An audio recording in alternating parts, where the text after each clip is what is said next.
தொடர்ந்து ரேக்லா பந்தயம் மற்றும் ஜல்லிக்கட்டுக்கான தடையை நீக்க வலியுறுத்தி கோவை எட்டிமடை பகுதியில் ரேக்லா வண்டிகளுடன் போராட்டம் நடைபெறுகிறது. தகவல்களை செய்தியாளர் சுரேஷிடம் கேட்கலாம். சுரேஷ், ரேக்லா வண்டிகளோடு அந்த கிராம மக்களும் விவசாயிகளும் பலரும் ஜல்லிக்கட்டு மற்றும் ரேக்லா வண்டிகளை போட்டிகளை நடத்த அனுமதிக்க வேண்டும் என்று போராட்டம் ஈடுபட்டு வருகிறார்கள். தற்போது போராட்டம் எந்த நிலையில் இருக்கிறது சுரேஷ்?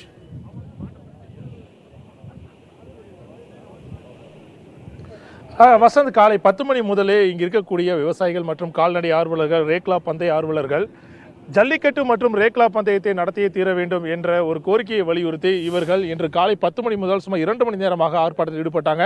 அதன் தொடர்ச்சியாக இந்த ரேக்லா வண்டிகள் மூலமாக பேரணியாகவும் சுமார் 2 கிலோமீட்டருக்கு மேலாக இவங்க வந்தாங்க.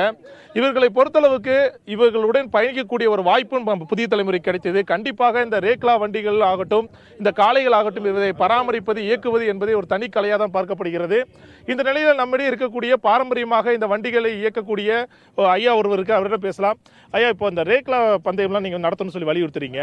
இப்போ பீட்டாவோடைய இது என்ன இருக்குன்னா, நீங்களாம் வந்து துன்புறுத்துறீங்க அப்படிங்கிற மாதிரி ஒரு கருத்தை சொல்கிறாங்க. இதை பற்றி உங்களோட கருத்து என்ன? இதை பராமரிக்க எந்த வகையில் நீங்கள் கஷ்டப்படுறீங்க? இதை பராமரிக்கிறதுக்கு நாங்கள் எத்தனையோ கஷ்டப்படுறோம் ஐயா. லட்சக்கணக்கில் செலவு பண்ணுறோம். என்ன மாதத்தில் ஒரு லட்சக்கணக்கில் செலவு பண்ணுறோம். அதை ஏன் நாங்கள் துன்புறுத்துகிறோம்? இதெல்லாம் பாரம்பரியமாக தலைமுறையாக இருந்தது. இதை ஏன் வேண்டாம்னு சொல்கிறாங்க? ஏன் ஜல்லிக்கட்டு வேண்டாம், ஏன் ரேக்லா பந்தயம் வேண்டாம்னு ஏன் சொல்கிறாங்க? எத்தனை கஷ்டப்படுற வைக்கிறதுக்கு எந்த மாதிரில செலவுலாம் பண்ண வேண்டி இருக்குது? சுருக்கமாக சொல்லுங்கள். இதுக்கு செலவு பருத்தி கொட்டை வைக்கணும், புண்ணாக்கு வைக்கணும், அப்புறம் தீவனம் கொடுக்கணும், கொள்ளு வைக்கணும், நிறைய செலவு பண்ணணும்.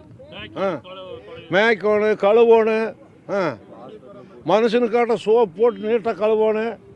சும்மா வச்சுருக்க முடியுமா? இப்படியே வேணுன்னா நாட்டு மாடே இல்லாமல் ஒழிஞ்சு போயிரு. ரேக்லா பந்தயம் இது ஜல்லிக்கட்டு ஒன்றுமே இல்லாமல் முடிஞ்சு போயிரு. அதுக்காகத்தான் நாங்கள்லாம் முடிஞ்சாச்சு. நீ எங்களுக்கு வர்ற வாரிசுகள்லாம் அதை செய்யணுமல்ல.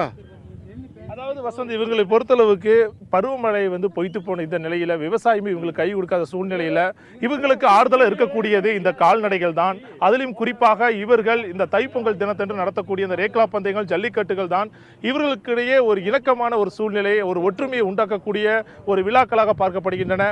இந்த நிலையில் இவர்கள் வீட்டில் இருக்க குழந்தைகளை வளர்ப்பதற்கு ஈடாக இந்த காளைகளையும் பராமரித்து வளர்த்து வரும் நிலையில் இதனை நாங்கள் துன்புறுத்துகிறோம், இதனால் இதை நடத்தக்கூடாது என்று சொல்வதை இவர்கள் மிகவும் ஒரு வேதனையாக தான் நம்மள்ட்ட தெரிவிக்கிறாங்க. மற்றொரு உறவு கேட்கலாம். சார், விவசாயமே பொய்த்து போயிருக்கு. இந்த நிலைமையில் இந்த ரேக்லா பந்தயம் நடக்கூடாது சொல்றது உங்களுக்கு எந்த வகையில் உங்களுக்கு மனவேதனை ஏற்படுது?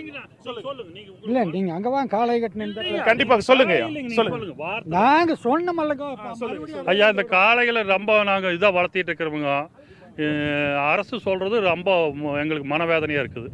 நிச்சயமாக இவர்கள் கருத்து எல்லாம் ஒட்டுமொத்தமாக இந்த தைப்பொங்கல் தினத்தன்றாது ரேக்லா பந்தயம் அல்லது ஜல்லிக்கட்டு இரண்டையும் நடத்த அனுமதி வழங்க வேண்டும் என்பது இவர் கோரிக்கையாக இருக்கிறது.